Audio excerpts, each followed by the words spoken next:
Sveiki! Šiame žingsnyje jūs galite pažymėti skelbiamo nekilnojamo turto objekto buvimo vietą.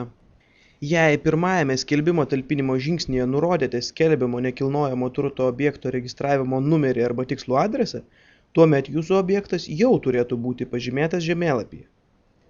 Jei objektas dar nėra pažymėtas žemėlapyje, tuomet naudodamiesi objekto pažymėjimo žemėlapyje įrankiais galite tai padaryti.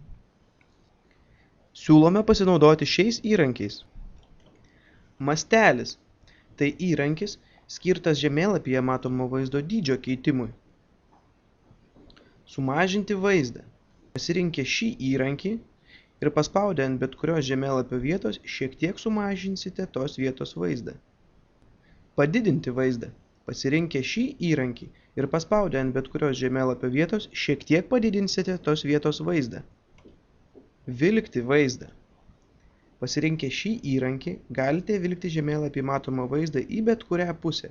Tiesiog paspauskite kairiuoju pelės klavišu ant bet kurios žemėlapio vietos ir neatleidę pelės klavišo stumkite pelę į tą pusę, į kurią norite pastumti žemėlapyje matomą vaizdą. Nurodyti tašką. Susiradę žemėlapyje tašką, kuriame norite pažymėti savo objektą, pasirinkite šį įrankį ir tiesiog spustelkite ant taško, kurį norite pažymėti.